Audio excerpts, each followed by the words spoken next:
Бірақ менің ойымша Бургер Кинг Салам Бродан кішкентай болғанымен, бірақ тойымдырақ сияқты. Қасқа кешіңдер. Біздікін бір тістеп жұтып қоятса. Негізі бақан де жақсы ғой. Хей, сәлем достар, сіздермен бірге татып көр бағдарламасы. Достар, бүгінгі біздің шығарылымызда Алматы қаласындағы топ үздік бургерлерді анықтайтын боламыз. Және қазіргі локациямызға да келіп қалдық. Бірінші локациямыз ол Бургер Кинг тамақтандыру орны. Ендеше оның мәзірімен танысып көрейік.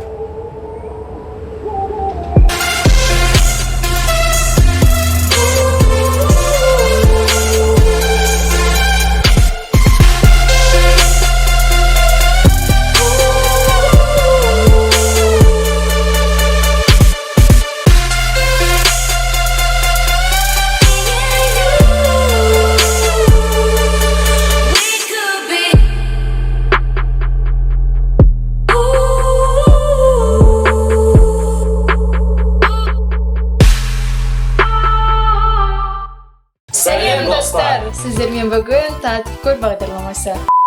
Бүгінгі бағдарлама жүргізушілері Дина Сүлейменова, Жәнібек Есенбек және мен Жандос Естаев. Бүгінгі шығарылымызда біздер Алматы қаласындағы ең үздік бургерді анықтайтын боламыз, және негізгі тамақтану орындарын үздіктерін іріктеп алғанда, оның ішінде Салам Бро тамақтану орны, Бургер Кинг фастфуд тамақтану орны және де Гиппоны алған болатынбыз.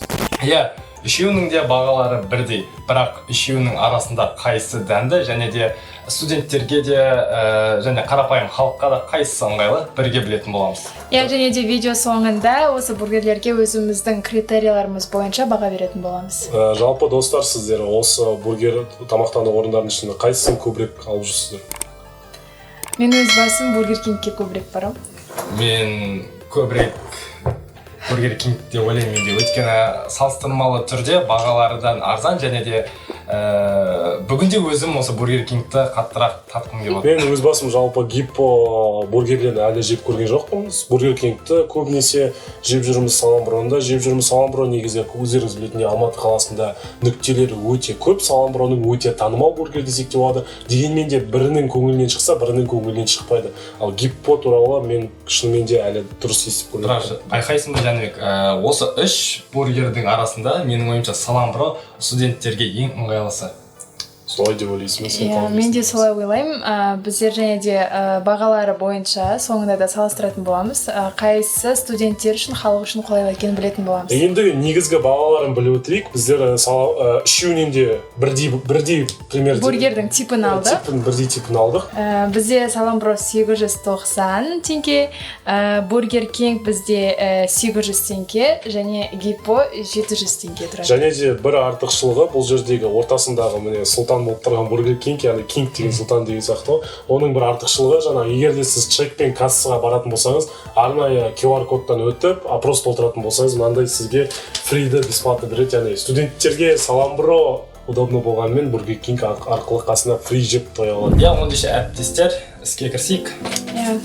Мен әдеттегідей Бургер Кинг. Мен Салам Бро. Мен Гиппоны әлі жеп көрген жоқпын, сол үшін Гиппоны таңдадым.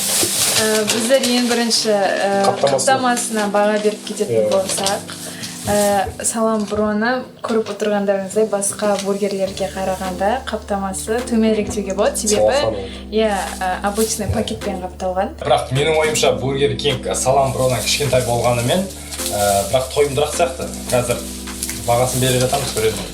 Енді Гиппо мен Бургер Кингтің упаковкасы бірдей почти что. Дегенмен дәл бірдей деп айтуға екеуінің упаковкасы. Бірақ көлемі бойынша Салам Бродан келген екен.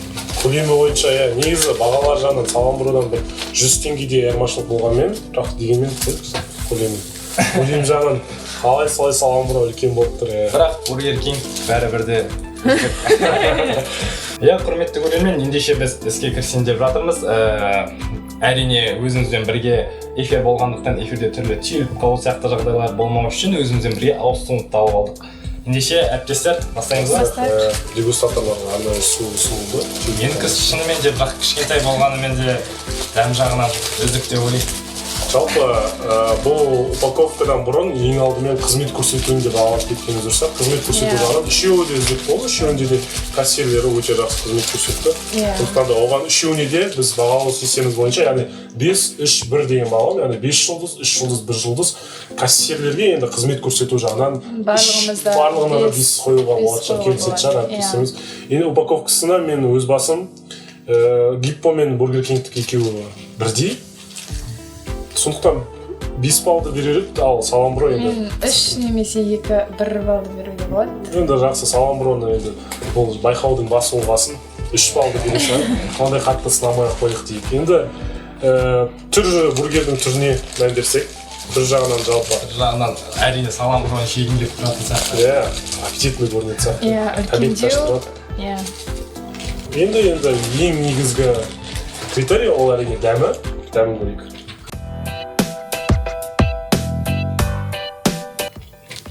Қалай? Бірінші әсер. Менің ойымша Гиппоның наны ұнап тұрған жоқ, шынымды айтсам. Наны өйткені қарапайым дүкендерде сатылатын булкалар сияқты ма, өзінің бір фирменный булкасы емес сияқты бұл. Обычно дүкендерде сатылатын булка кәдімгі. Үй жағдайында жасауға болатын булка сияқты. Ал Бургер Кингке келетін болсам, әдеттегідей мен негізі өзімде күнделікті өмірде де егер тамақ дайындауға, әзірлеуге уақытым болмаған жағдайда өкінішке орай немесе қуанышқа орай фастфуд жеуге тура келеді. Бірақ дегенмен де Бургер Кинг өте дәмді және ішіне өзінің бір белгілі бір соустарын дәмдеуіштерін қосып тұрған. Сондықтан да сол дәмдеуіштер бургерді жеген кезде бөлек бір әсер қалдыратындай. Ал Саламброға келетін болсақ, Саламброның басқа бургерлерден бір ерекшелігі, оларда әр бургерге жаңағыдай әртүрлі соус қолданылады. Ал ең арзан бургердің соусына келетін болсақ, өте жақсы, үйлесімді, және де сыртындағы наны да өте жұмсақ, жеуге ыңғайлы. Сондықтан түріне Саламброға 5 беруге болады. Және менің ойымша өз бағасына тұрарлық деп ойлаймын, өйткені көлемін қараңыздар, жер мен көктей Саламброның бургері более тойымды сияқты да, біздікін бір тістеп жұтып қояды. Ендігі кезекте біздер бағалау критериясына келетін болсақ, үшеуміз 3 бургердің нақты санын беріп, дәміне баға беретін боламыз. Бірінші Бургер Кингтен бастайық. Енді бағалау шарты бойынша максималды 5 болғандықтан мен енді дәмі өте жақсы, барлығы жақсы қолданылған. Бірақ бір Бургер Кингта минус деуге де келмейді, енді шамалы шағындау болғандықтан сол бойынша 3-те 5 деп бере аламын. Тек дәміне болады. Өйткені дәмі Бургер Кингтің өте керемет. Сосын мен бір байқағаным, қараңызшы, бургерлерді егер жақындап қарайтын болсақ, беттерінде Саламброда да кунжуттар бар екен да, Бургер Кингта да бар, ал Гиппода кунжут жоқ. Өкінішке орай осындай бір қызықты ақпарат. Неліктен бургер жаңа айтып өтті ғой, булочкасы кішкене дүкен. Бауырсаққа ұқсап. Дүкен бір тестісі кішкене басқаша, бір нан сияқты ма, обычный. Дәміне баға беретін болсаң? Дәміне баға беретін болсам, енді бургер, как есть бургер. 3 деген баға береді шығар, 5 беру өте қате болар деп ойлаймын енді. Енді Саламброға келетін болса, ең біріншісі бұл да тиімділігі бағасында. Бағасына өте сай. Жаңағы сендердікімен салыстырған кезде енді біршама тойымды деп айтуға болады. Сол жағынан ұтып тұр, және дәміне келетін болсақ, барлығы бір-бірімен үйлесімді. Мен өз басым 5 деген баллды беремін Саламброға. Сонымен Бургер Кинг неше балл? Бургер Кинг 3-те 5 бердім. Ал Гиппоға 3 берсек, ең жеңіп тұрған бұл жерде әрине Саламбро. Дәм бойынша Саламбро жеңіп тұр. Ары қарай енді қазіргі таңда енді Инстаграмда да, ТикТокта да көбіне танымал АСМР ғой. Сондықтан сіздерге енді АСМРді ұсынамыз. Мукбанг АСМР.